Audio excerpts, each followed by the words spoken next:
Bienvenidos todos ustedes a un nuevo programa que de Diego en la Lucha, analizando un poquito la geopolítica y hoy más que nunca con un invitado súper especial que hace rato no teníamos en el canal y que siempre le agradezco por su valioso tiempo, siempre está ahí, siempre listo, como decimos, al pie del cañón, decimos acá en Argentina, él para dar la cara, para contestar las preguntas, para él como ruso allá desde Rusia, Víctor Tarnovsky, un gran periodista de la Federación Rusa, para aclarar algunas cuestiones hasta donde él pueda saber, porque sabemos que estamos en el terreno de las hipótesis con lo que pasó en Venezuela. Muchos hablan que Rusia no hizo nada, que China no hizo nada, qué pasa con Irán, qué pasa con los escudos antimisiles, qué pasa que no se activaron distintos sistemas de defensa en Venezuela. Bueno, hay un montón de hipótesis, gente muy enojada por lo que sucedió, que se comprende perfectamente su enojo. Acá infinidad de veces hemos estado con otros periodistas tratando de realizar hipótesis, explicaciones, y haciendo entender que hay paz, que se evitó, creo yo, una masacre con lo que sucedió y que las aristas de la geopolítica no son a veces tal cual se ven, que hay muchas cuestiones dentro de este terreno, que esto es un juego de ajedrez. Y yo primero darte la bienvenida, Víctor, gracias por tu tiempo, ¿cómo estás? Y comenzamos. No, sí, Diego, primero, mira, muchas gracias a ti, saludos a todos y tú has dicho que no es que suelo aparecer demasiado, ¿no? Pero mira, a mí me gusta participar en tus programas porque tus preguntas me parecen preguntas serias y yo veo que tú realmente quieres entender las cosas, ¿no? Tal y como están. Por esto yo participo y te agradezco nuevamente, ¿no? Por la invitación. Víctor, ¿vos qué le dirías a las personas que, bueno, que entiendo que están a veces enojadas, incluso venezolanos muy, muy pro Rusia, que defienden a Putin, que están a las expectativas, informándose de todo lo que pasa en el mundo, acerca de, pero ¿cómo puede ser que Rusia no se meta? ¿Cómo puede ser que se llevaron a un presidente y no pasa nada? ¿Qué análisis podrías hacer vos dentro del terreno de las especulaciones, de las hipótesis y hasta donde vos pensás que podés llegar a hablar, ¿no? Porque en definitiva la verdad absoluta acá solamente creo que la pueden tener en las altas, altas, altas esferas de la geopolítica mundial y algunos, ¿no?, integrantes de esa geopolítica mundial. Bien, Diego, mira, yo entiendo que ahora tú preguntas, ¿no? Sobre por qué Rusia supuestamente no hizo nada, por qué Rusia abandonó a Venezuela, incluso Rusia supuestamente traicionó a Venezuela. Es algo que yo pude ver. Mira, ahora te voy a responder también a esos comentarios. Obviamente, también en Rusia yo esos comentarios lo vi. Yo no estoy de acuerdo, obviamente, con esos comentarios. Además, esos comentarios los considero injustos, un poquito adelantando lo que quiero decir yo, pero mira, son injustos por tanto apoyo que ha brindado Rusia en su momento a Venezuela, a varias otras naciones aliadas de Rusia en la región, como es el caso de Cuba, de Nicaragua, algunas otras, ¿no? Rusia sigue brindando apoyo en lo que pueda, ¿no? Es algo que sigue ocurriendo, de manera que son comentarios injustos, pero tú sabes, acá sin querer ironizar, pero sí voy a ironizar un poquito, porque mira, algunos llegaron en cuanto a acusar a Rusia de ser la culpable. Rusia es la culpable del secuestro del presidente Nicolás Maduro, están diciendo, ¿no? Rusia es la culpable del bloqueo energético estadounidense contra Cuba. Es Rusia la culpable. No es Estados Unidos el culpable, Rusia, ¿no? Es Rusia la culpable de la agresión estadounidense contra Venezuela, dicen. Tú sabes, yo vi que algunos incluso llegaron a los extremos. Mira, te digo, honestamente y seriamente, yo sí vi esos comentarios. Algunos acusaron a Rusia de ser culpable de las pretensiones estadounidenses sobre Groenlandia. Entonces Rusia incluso es culpable de Groenlandia, puedes entender. ¿Yo por qué estoy hablando lo de Groenlandia? Porque me parece que es justamente está demostrando lo insustanciales que son esos argumentos. Pero bien, el secuestro del presidente venezolano, ¿no? Que se produjo y de algo de lo cual se acusó a Rusia de supuestamente ser culpable. ¿Por qué Rusia es culpable? Dice, ¿no? Primero, por haber permitido el secuestro. Segundo, por por lo que yo entiendo, ¿no? Por lo que se pudo ver, por alguna razón no funcionaron los sistemas de defensa antiaérea entregados a Rusia, entregados por Rusia a Venezuela, ¿no? Y bien, básicamente esa es la culpa de Rusia, ¿no? Dicen. Y incluso llegan a los extremos de culpar a Rusia de, por ejemplo, ahora mismo no suministrar a sus aliados regionales, es decir, a Venezuela, también a Cuba, armamento nuclear. Rusia también es culpable de no suministrar armamento nuclear, algo que dicen sería una resolución del problema. Me parece que esto no sería resolución problema, este sería un problema justamente para los países que reciban ese armamento nuclear, porque me parece que cada persona sensata podría entender cuál sería la reacción de Estados Unidos, la primera potencia militar del mundo. No es la primera potencia nuclear, porque la primera potencia nuclear es Rusia, pero nunca va a tolerar sobre todo en el hemisferio occidental, algún país apuntando con su armamento nuclear contra Estados Unidos. En otras palabras, esa ayuda sería un muy, pero muy flaco favor de Rusia para estos países, porque Estados Unidos, cuando yo digo que nunca lo toleraría, nunca lo permitiría, eso significaría en la práctica borrar de la faz de la tierra al país que amenace a Estados Unidos, desgraciadamente. Así es la realidad. Así que yo, ¿por qué lo estoy diciendo? Para acabar con lo de armamento que supuestamente debe entregar Rusia. Ahora, en cuanto al armamento que sí entregó Rusia, ¿no? Como por ejemplo son los sistemas de defensa antiaérea en Venezuela, entre otro armamento con el que contaba Venezuela, para, por lo que entiendo, poder repeler justamente esta agresión estadounidense. Es decir, habría pudo haber, ¿no? Derivado Venezuela, ¿no? Estas aeronaves en particular, ¿no? Estadounidenses que atacaron a Venezuela en su momento. Ahora, ¿por qué no funcionaron esos equipos, esos sistemas? Diego, mira, aquí no quiero especular. Mira, algunos dicen, no, porque no funcionan, porque supuestamente fueron obsoletos, pero por favor, que no hablemos cosas tan tontas, ¿no? Y yo incluso diría lo siguiente, ¿no? ¿Por qué no funcionaron o por qué no fueron utilizados esos sistemas? Es algo que quizás algún día lo vamos a saber. Pero por ahora, toda la información que tenemos al respecto son especulaciones. Algún día quizás vamos a saber por qué no funcionaron esos sistemas. Mira, además, para que funcionen este tipo de sistemas, obviamente debe haber voluntad por parte del país que posee estos sistemas, ¿no? Ah, bien, entonces hay muchos factores. De manera que, mira, no sabemos, quizás algún día vamos a saber. Todo lo que se puede decir ahora mismo son especulaciones. Mira, Sí, más o o menos sea, yo por ahora respondería así. bien. Sabes, Víctor, que está bien, quedó clarísimo. Estamos en el terreno de las especulaciones, las hipótesis. Siempre hablamos junto a Ennio Di Marcantonio, que es un periodista venezolano, que todos los domingos estamos acá en vivo, en Diego en la Lucha, acerca del arte de la guerra, ¿no? El libro famoso de Sun Tzu, y el propio Diosdado Cabello, funcionario importante venezolano, habló de Sun Tzu y dijo, yo le nombro a Sun Tzu, lean a Sun Tzu. Y siempre decimos, ¿no? Que para pelear una guerra hay que estar seguro que se va a ganar esa guerra, ¿no? Dice el libro del arte de la guerra, como diciendo, bueno, si te entran 152 aeronaves, 80 aeronaves, 50 aeronaves, 1000 aeronaves a tu espacio aéreo y vos derribás, no vas a derribar todas, eso está claro. Y Estados Unidos es la fuerza militar que más aeronaves tiene en el mundo, tengo entendido hasta ahora. Creo que China le sigue, luego Rusia. Entonces, estando tan cerca territorio estadounidense de territorio venezolano, estamos hablando de una guerra en donde Estados Unidos tiene amplia ventaja, podría borrar quizá de la faz de la tierra a Venezuela con el nivel armamentista que tiene Estados Unidos, que es una potencia mundial y económica, hay que entenderlo, es el propio sistema que aún domina todo Occidente. De hecho, Rusia está peleando en Ucrania hace más de 4 años con este sistema que está abasteciendo a Ucrania.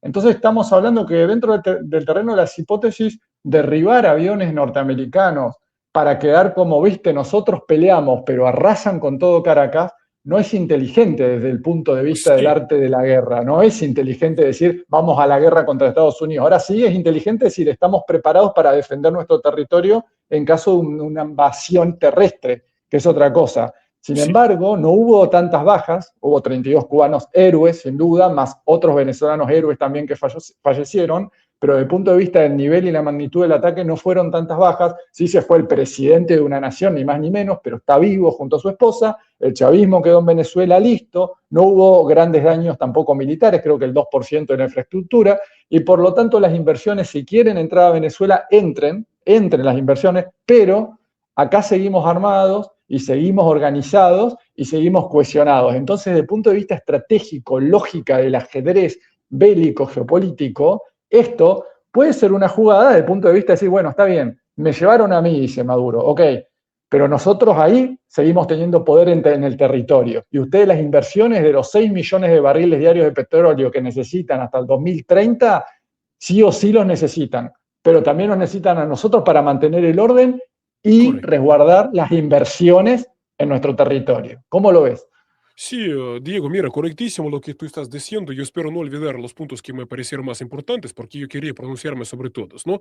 Mira, Vale. obviamente que ante un adversario ante un agresor como Estados Unidos, sí que hay que ser inteligente, sobre todo cuando tú tienes responsabilidad, porque mira, opinar desde el sofá es una cosa, porque tú opinando desde el sofá, tú no tienes responsabilidad, tú no tienes responsabilidad de tu país, del pueblo, de tu economía, del bienestar de tu país, de la vida de tus compatriotas, ¿no? Y quienes están en el poder sí tienen esa responsabilidad. Además, vamos a ser honestos, Donald Trump, Estados Unidos, ha demostrado la capacidad y la voluntad para actuar de la manera más brutal posible. Por ejemplo, mira, vamos a Irán, por ejemplo, vamos a recordar bombardeos contra las infraestructuras nucleares, incluso de Irán, con incluso posibles peligros que esto suponía. Por ejemplo, nuestras autoridades rusas y además autoridades responsables del tema nuclear. Y para que se entienda, Rusia sí entiende de cosas nucleares, porque es la primera potencia nuclear. Además, Rusia es el líder mundial en cuanto al uso pacífico de la energía nuclear, como por ejemplo son las centrales nucleares. De manera que Rusia entiende perfectamente qué significa atacar instalaciones nucleares. Aquí no solamente se trata de objetivos militares. Esto puede provocar enorme, pero enorme daño, contaminación radioactiva, entre otras consecuencias. Mira, Donald Trump demostró ser lo suficientemente loco para hacerlo. Entonces, tú tienes toda la razón. Derriba Venezuela, algunos de estas aeronaves estadounidenses atacando a Venezuela, y va a tener una represalia, sí o sí, desgraciadamente, debemos reconocerlo, una represalia absolutamente desastrosa. Y entonces no tiene por qué un gobierno sensato derribar a aeronaves para caerle bien a los opinadores del sofá, porque tienen Exactamente, responsabilidad. Absolutamente, exactamente. mira, me parece eso muy inteligente. Ahora, mira, lo siento, yo quizás tendría que haber apuntado cosas que tú estabas diciendo, porque yo quería comentar. ah, ¿Cómo ves a Maduro en Estados Unidos, por ejemplo, con la defensa del abogado que, bueno, liberó a Larry Pollack, a Julian Assange? ¿Vos ves que va a tener que terminar el mandato de Donald Trump para Maduro tener chances de salir de prisión? ¿Pensás que puede llegar a haber un batacazo y que Maduro salga en pocos meses? ¿Cómo ves esto de las inversiones petroleras, de la Agenda 2030 que necesita el mundo 6 millones de barriles que solo Venezuela en este momento puede proveer una inversión aproximada de 600.000 millones de dólares a lo largo de estos años hasta 2030? Eso decía un experto en petrolero, Alejandro Terán. ¿Cómo ves esto, la economía? Si me hablas algo de Rusia también, contame, China, que necesita mucha energía también, lo que está pasando en el Golfo Pérsico con Irán. Relacioname lo que vos quieras porque todo se relaciona con todo. Sí, absolutamente. Mira, tú sabes, primero en cuanto a la suerte de Nicolás Maduro, el presidente secuestrado por parte de Estados Unidos. Mira, además, yo por qué estoy enfatizando la palabra secuestro, ¿no? Porque mira, por ejemplo, en tu espacio podemos decir o nombrar las cosas por sus nombres. Lo que se produjo es el secuestro. Mira, ¿por qué lo estoy diciendo? Porque esa palabra me gusta pronunciarla para disfrutar de la libertad en realidad que tenemos y muchas, y como la que hay en tu canal. Porque mira, algunos medios independientes, obviamente, independientes, ¿no? Como es la cadena BBC, cuyos periodistas recibieron la instrucción de no utilizar la palabra secuestro, ¿no? Fue Vergüenza. sacado. Sí, sí, absolutamente. Pero mira, entonces, la noticia sobre ese abogado que va a defender a Nicolás Maduro es una buena noticia porque realmente se trata de una persona, de un gran profesional, además una persona comprometida, ¿no? Con las causas justas, tal y como demuestra, por ejemplo, su implicación en el caso Assange, además un caso que resultó exitoso justamente por la participación de este juez. Pero mira, por otra parte, decir que yo tengo demasiado optimismo, digamos, con la suerte de Nicolás Maduro, mira, no puedo decírtelo, por dos razones. Bien. Primero, sí, lo siento, sí, yo quería decir, primero, mira, porque lo que pasa, por ejemplo, estamos hablando sobre un supuesto tribunal, justicia, mira, todo lo que está pasando aquí no podemos hablar ni de justicia, ni de tribunales, porque todo es una farsa absoluta. Mira, y lo que está pasando es toda una ilegalidad. Por ejemplo, lo constataron perfectamente desde nuestras autoridades. Unas autoridades rusas que supuestamente están calladitas, que no hacen nada. No, mira, Rusia, entre otras cosas, se pronuncia y sí, y hace cosas. Y no solamente en cuanto a Venezuela, también en cuanto a Cuba. Pero bien, Rusia que dijo, pero ¿de qué justicia? ¿De qué tribunal ustedes están hablando? Mientras que el propio hecho de secuestrar a un presidente subviola prácticamente todo, el derecho internacional, las normas internacionales. ¿Cómo pueden juzgar al presidente que tiene inmunidad como presidente, no? De manera que, mira, aquí hablar de justicia y lo demás, realmente, no es esto a lo que estamos asistiendo, por una parte. Por otra parte, mira, me parece que el único escenario viable para la liberación de Nicolás Maduro sería la caída de Donald Trump como presidente. Además, hay muchos indicios que apuntan a que en realidad a Donald Trump las cosas no le van bien, las cosas internacionalmente y las cosas internamente. En lo económico, estamos viendo, por ejemplo, sondeos, mira, de eso también podemos hablar, ¿no? Mira, además, tú cuando estabas hablando, uh, mira, yo además, para terminar lo de Donald Trump, ¿qué es lo que yo estaba diciendo, ¿no? Que el único, me parece que una situación viable en la que sí podría salir de prisión, ¿no? Nicolás Maduro sería que Donald Trump deje de ser presidente, ¿no? Entonces, muchas de las cosas que él cometió, entonces, empiezan a arreglarse, ¿no? Como por ejemplo, mira, ya estamos viendo, por ejemplo, sus aranceles globales que impuso Donald Trump por todo el mundo. Pero resulta que que el Supremo estadounidense acaba de declarar como inconstitucionales estas tarifas, estos aranceles. Mira, y así con otras medidas, también es absolutamente ilegal y legítimo lo que se hizo con Nicolás Maduro. De manera que desaparece Donald Trump del paisaje político estadounidense internacional y me parece que los chances para liberar a Nicolás Maduro aumentan drásticamente. Es una cosa. Bien, ahora cuando tú estabas hablando sobre las cosas energéticas, bien, también está claro que sacar a Nicolás Maduro, ¿no? Del poder, lo que persiguió es también afectar en realidad el vínculo o las exportaciones del petróleo venezolano a las naciones señaladas por Estados Unidos como adversarias, como prácticamente enemigas, y donde Estados Unidos, estos países los califica como adversarios e enemigos, sobre todo a Rusia y China, son documentos como nueva estrategia de seguridad nacional estadounidense y nueva estrategia de defensa nacional estadounidense. Mira, Donald Trump abiertamente plantea el tema de que, bien, no se puede, de que, bien, en el caso de Venezuela, por ejemplo, no puede permitir que Venezuela envíe petróleo, por ejemplo, a China, que China reciba petróleo venezolano.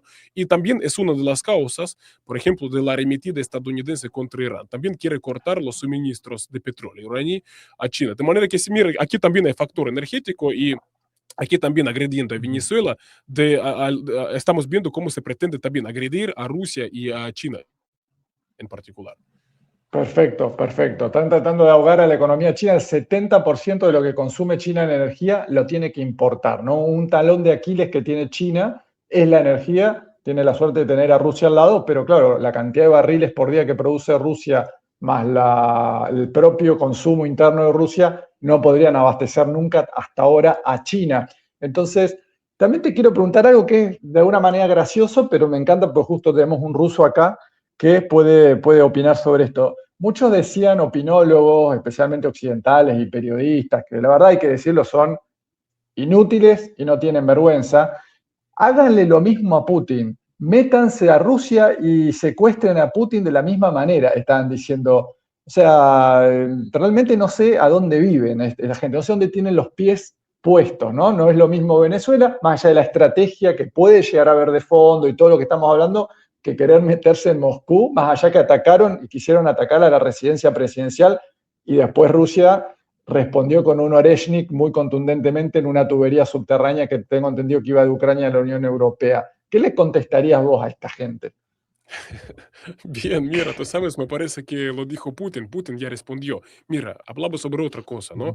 Putin hablaba sobre la pretensión, aparente pretensión europea para armarse y para agredir a Rusia. De hecho, desde Rusia denunciaron desde diferentes entidades del gobierno ruso, Servicio de Inteligencia Exterior, el Ministerio de Defensa, entre otras entidades, dijeron abiertamente que ven claramente cómo Europa se está preparando para agredir a Rusia. Por eso necesitan prolongar el conflicto ucraniano para tener a Rusia atrapada en ese conflicto y para ganarse tiempo, para poder rearmarse, para poder prepararse para agredir a Rusia.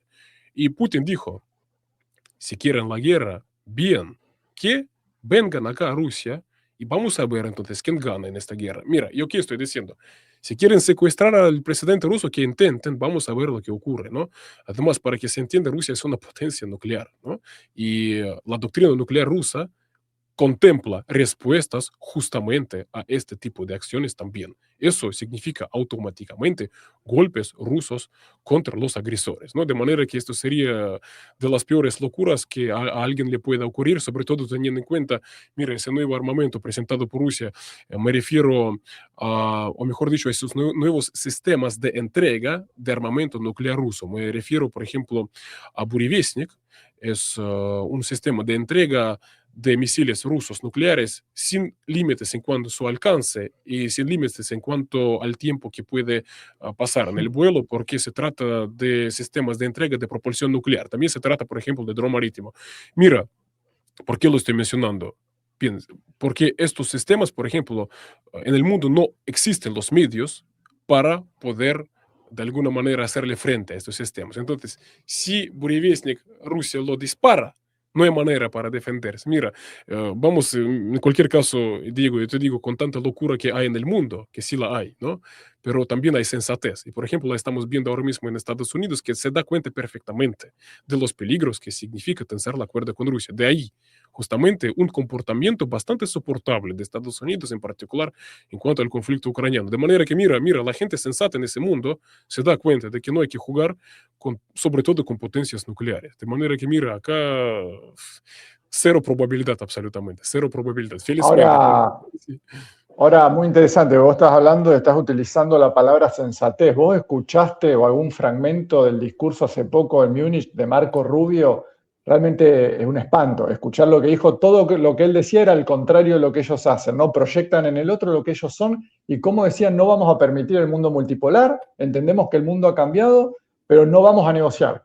Vamos a ir para adelante y los quiere a los aliados europeos al frente de esta batalla. O sea, ¿vos pensás que básicamente el discurso es para persuadirlos a ellos que se armen y tiren a, literalmente como están usando en Ucrania, a la gente, la secuestran en la calle sin preparación militar y la arrojan a la guerra? ¿Vos pensás que Europa es capaz de hacer semejante locura teniendo esos líderes que tienen que la verdad dan vergüenza ajena? Mira, en cuanto a Marco Rubio y su intervención en la conferencia de seguridad de Múnich, que se produjo no hace mucho, mira, vamos a hablar porque realmente es un tema interesante. Yo además quiero recordar a algunos, y además para que se entienda qué es eso, la conferencia de seguridad de Múnich, es prácticamente el principal foro atlantista, ¿no? Entre Estados Unidos, entre sus aliados europeos, donde se reunían durante décadas en Alemania, en Múnich, para volver a hablar sobre las numerosas amenazas que supuestamente las hay contra el mundo occidental, básicamente Rusia y China, ¿no? Y es en esta conferencia donde en el año 2022, en aquel entonces, el secretario general de la OTAN, Jens Stoltenberg, 2022, antes del febrero del año 2022, antes, pocos días antes del lanzamiento por Rusia de su operación militar especial, fue allá en la conferencia de seguridad de Múnich, donde Jens Stoltenberg dijo, si Rusia quiere menos OTAN en sus fronteras, va a tener más OTAN en sus fronteras. Y ahora tenemos el peor conflicto del siglo XXI. Esto se produjo en Múnich. Pero bien, mira, Marco Rubio este año vino a la conferencia de seguridad de Múnich. Mira, tú sabes mi lectura de lo que ahí estaba diciendo y de cómo Estados Unidos ve el papel de Europa en estos planes, ¿no?, belicistas estadounidenses. Es lo siguiente, allá básicamente lo que yo pude ver es que Marco Rubio reconoció un profundo cambio en la correlación de fuerzas a nivel planetario. Es decir, allá Marco Rubio reconoció que Estados Unidos ya no puede por su propia cuenta contra todas las supuestas amenazas en contra de Estados Unidos. Es decir, y hay muchas amenazas. Hay Rusia, amenazas según la versión estadounidense, obviamente, ¿no?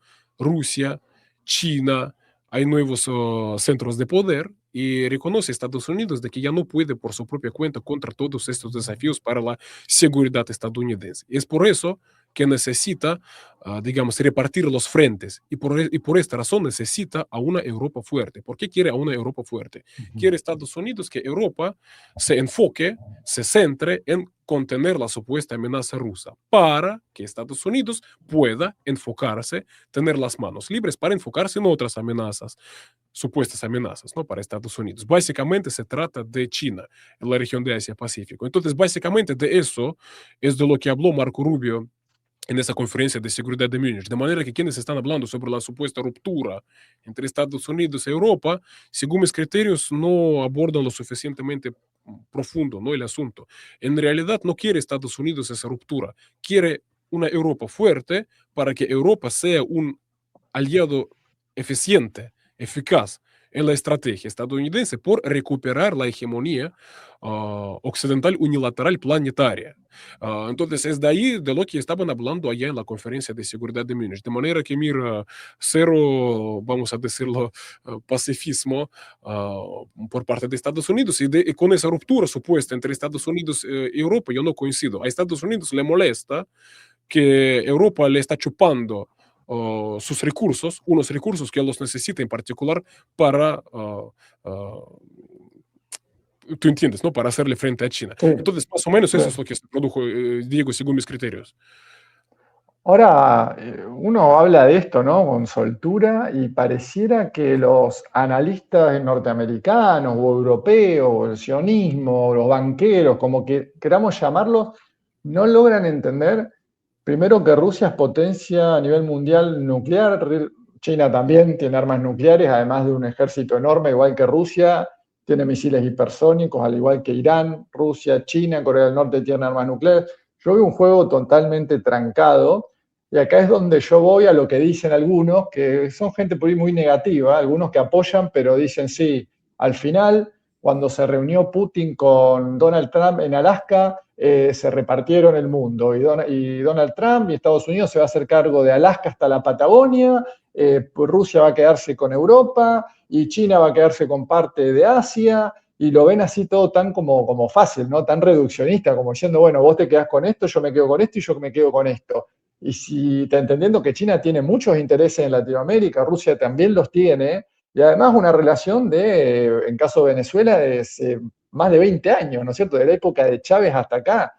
Y Brasil, que está en los BRICS, además, que no es tan fácil. ¿Vos qué le responderías cuando te dicen así, son tan reduccionistas? Mira, Diego, aquí te respondería más o menos lo mismo que yo estaba hablando sobre Venezuela. Es decir, por ejemplo, ¿por qué no funcionaron o por qué no fueron utilizados los sistemas de defensa antiaérea en particular? Mira, la respuesta exacta no lo sabemos. Es decir, ¿de qué hablaron Putin y Donald Trump en Alaska? Mira, tampoco lo sabemos. Pero por otra parte, sí hay cosas que sabemos y podemos juzgar por ellos, ¿no? Allá en Alaska, lo que sí tenemos claro es que Putin le explicó a Donald Trump ah, la importancia para Rusia de ese conflicto ucraniano, ¿no? No sé cómo formularlo mejor quizás, ¿no? Allá Sí, sí, sí. Putin le explicó a Donald Trump cuáles son los intereses vitales de Rusia y que la violación y el respeto por parte de Estados Unidos de esos intereses que son vitales para Rusia, entonces eso tendría consecuencias muy, pero muy graves para Estados Unidos. Y propuso a Donald Trump a evitar una situación en la cual podría no repetirse el escenario, como por ejemplo en su momento fue la crisis de los misiles. Me parece que a juzgar por los hechos, Donald Trump escuchó los argumentos de Putin.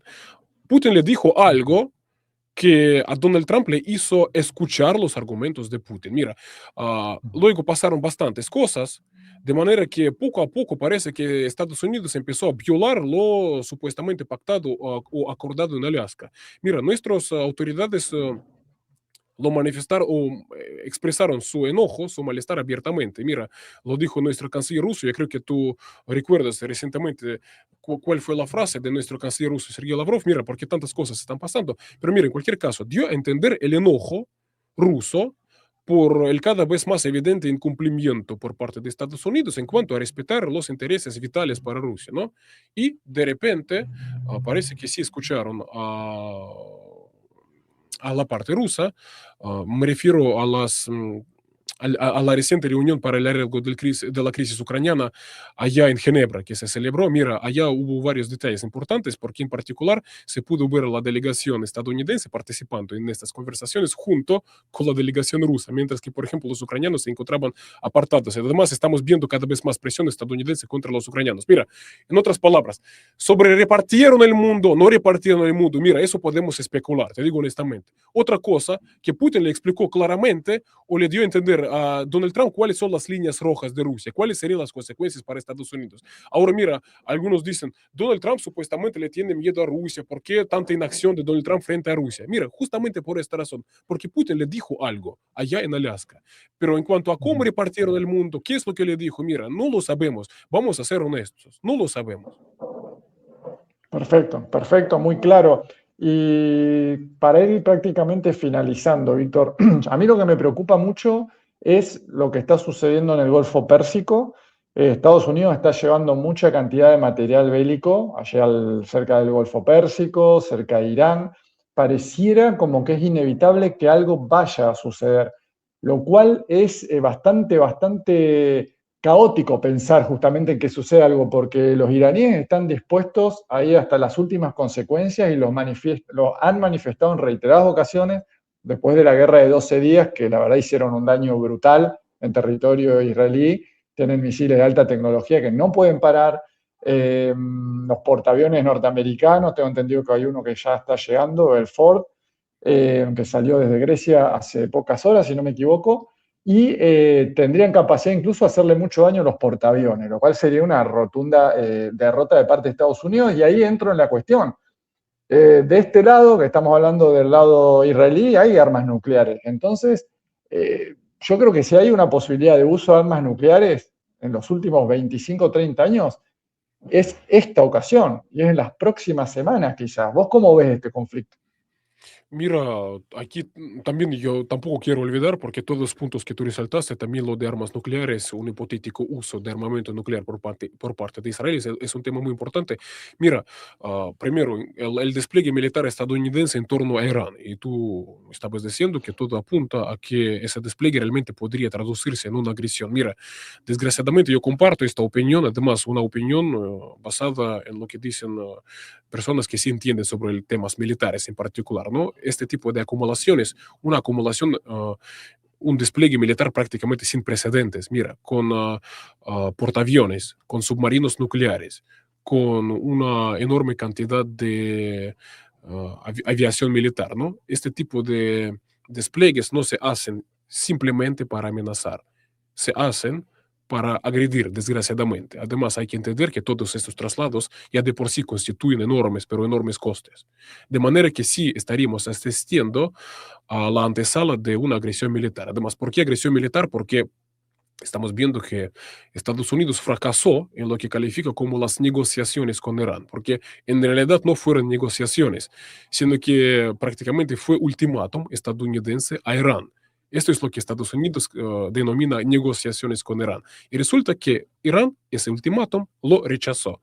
¿Cuál fue el ultimátum estadounidense a Irán? Para que se entienda. Porque Estados Unidos no solamente quiere acabar con el programa nuclear iraní, además, además, es muy importante que Irán está dispuesto a negociar este tema. Incluso Irán se mostró dispuesto a transferir el uranio enriquecido que tiene Irán, un componente necesario para crear armamento nuclear, transferirlo al exterior, en particular a Rusia. Incluso Irán aceptó, por ejemplo, yo espero expresarme bien en español, ¿no? Disminuir el enriquecimiento del uranio. Además, en cuanto al carácter pacífico del programa nuclear iraní, también otra de las muestras es la apertura justamente del programa nuclear iraní de sus instalaciones a la inspección internacional. ¿Qué otras pruebas hay? Hay que presentar a Estados Unidos. Pero mira, en cualquier caso, Irán aceptó negociar lo del programa nuclear, pero Estados Unidos presentó otras demandas más.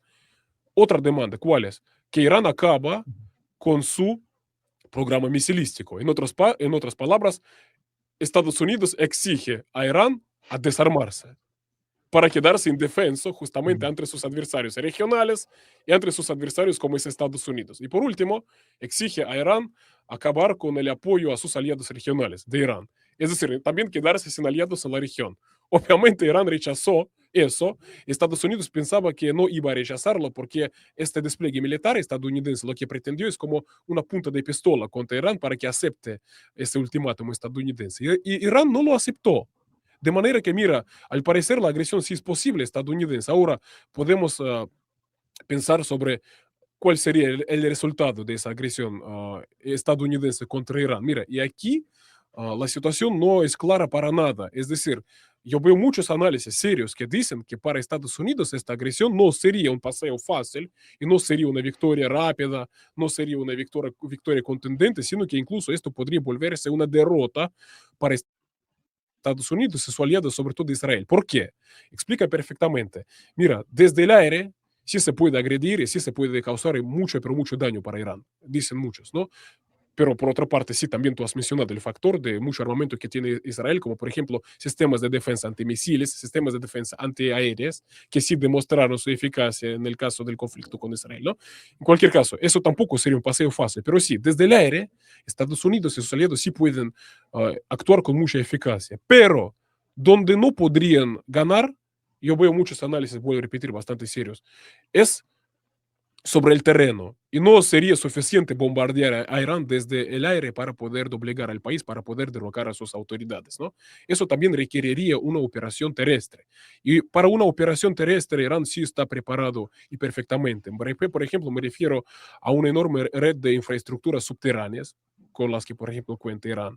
Además, Irán se estaba preparando justamente para repeler este tipo de agresión también. Es decir, los invasores allá no estarán en casa. Y los iraníes sí estarán en casa, además preparados para repeler este tipo de operación terrestre. Entonces, mira, esto se convertiría en un infierno para los agresores. Mira, eso se convertiría además en un infierno también político para Donald Trump. Eso le hundiría. Y aquí, mira, volvemos Sí. al tema de Nicolás Maduro. Entre los factores que podrían hundir a Donald Trump. Eso es lo que podría hundir a Donald Trump. Mira, y ya para no extenderme demasiado, yo lo que te estaba diciendo, porque además Irán ya ha demostrado, mira, porque estamos hablando mucho sobre el despliegue militar estadounidense en la zona, pero también a lo que hay que llamar la atención es a la determinación que está mostrando Irán para responder militarmente a la agresión militar. De ahí sus maniobras militares, también impresionantes, eso hay que decir. Además, un Irán que ha dejado clarísimo que, entre otras consecuencias que van a tener los agresores, en particular, Irán puede cortar la navegación por el estrecho de Hormuz, donde pasa en torno a un 20% de todos los hidrocarburos de nuestro planeta. ¿Esto qué significaría en particular? Vuelvo a repetir, para un Donald Trump, quien recientemente, ¿no?, en su discurso ante el Congreso, no dejaba hablar de toda una victoria, ¿no?, que supuestamente significa su gestión. Mira, Donald Trump, tú sabes lo delicado y lo doloroso que para Donald Trump es el tema de los precios de crudo, de precios de gasolina. Entonces, Irán bloquea el estrecho de Hormuz y yo veo análisis augurando precios de por barril de $150,000. Entonces, lo agradecerán en mucho los estadounidenses. 150 Hasta, dólares por barril. mira, entre 120 y 150, correcto, dólares por barril. Lo siento, yo dije 1,000, ¿sí? Disculpas. Entre 120 y Es, 150 dólares por barril. Entonces, y los estadounidenses yo creo que agradecerán y mucho a Donald Trump por esa gestión, como también obviamente agradecerán barcos estadounidenses hundidos, aviones derribados y los estadounidenses muertos a miles y miles de kilómetros de su país, entre otras consecuencias, porque mira, los estadounidenses están sufriendo y mucho cada vez más. Yo, si me permites, solamente te voy a ilustrar, ¿no? Yo, por ejemplo, te sí, acabo de mencionar lo del aspecto económico que tendría la agresión contra Irán. Mira, aranceles globales estadounidenses de Donald Trump se jactó recientemente que esos aranceles permitieron recaudar al Estado estadounidense, ¿no?, a Estados Unidos, unos 300 mil millones de dólares. Pero a Donald Trump se le olvidó precisar una cosa, porque ese dinero, 300 mil millones de dólares, lo pagaron las importadoras estadounidenses, quienes, por su parte, transfirieron la carga al consumidor final, es decir, al ciudadano estadounidense. De hecho, en Estados Unidos estamos viendo, son estadísticas, ¿no?, cómo encarecen los precios en sí. muchos productos, ¿no? Mira, entonces, lo de Irán, yo te digo, para Estados Unidos sería infierno. Y ni hablar de que en un supuesto escenario de la derrota, ¿no? De del gobierno, ¿no? Israelí. Entonces, este país con decenas de millones de habitantes lo quieren convertir en, tú puedes imaginar qué significaría, qué desastre, qué caos significaría esto para Oriente Medio. Y de ahí, además, la oposición incluso de aliados regionales estadounidenses a lo de atacar a Irán. De manera que, mira, me parece que todo apunta a una derrota de Donald Trump. Vamos a ver qué es lo que pasaría. Me parece que acá no tiene realmente buena salida. Pierde, pierde. Ataca, pierde. Sale, demuestra que es débil. Mira, es Donald Trump quien ha creado esa situación, él mismo. Sí, sí, sí, sí, es muy buen análisis y yo también veo que está todo, está entre la espada y la pared Donald Trump con esto y bueno, el mundo también porque sería una crisis inflacionaria derivada de los precios, como decís vos, del crudo y de barril de petróleo, muy grave para el mundo. Acá en Argentina, por ejemplo, que ya es invivible, la gente, hay un 80% de pobreza. Imagínate si subiera el precio de la energía y subieran más los precios de los alimentos, sería un caos. Yo creo que esa guerra terminaría con muchos mandatos presidenciales en el mundo y terminaría quizás en un mundo un poco más unido en contra de este tipo de agresiones imperiales, quizás, ¿no? Hay que verlo bien. Bueno, Víctor, mira, no te quiero sacar más tiempo, muchísimas gracias por este análisis, me encantó. Por supuesto, un gran saludo a la audiencia aquí de Diego en la Lucha, denle pulgar arriba y abajo está, que esto se comparta, que esto llegue a más gente. Y muchas gracias, Víctor, por tu intervención acá. No, Diego, mira, a ti muchísimas gracias por la invitación y me digo, me encanta participar en tus programas. Bien, un gran abrazo y muchas gracias. Abrazo, chao, chao.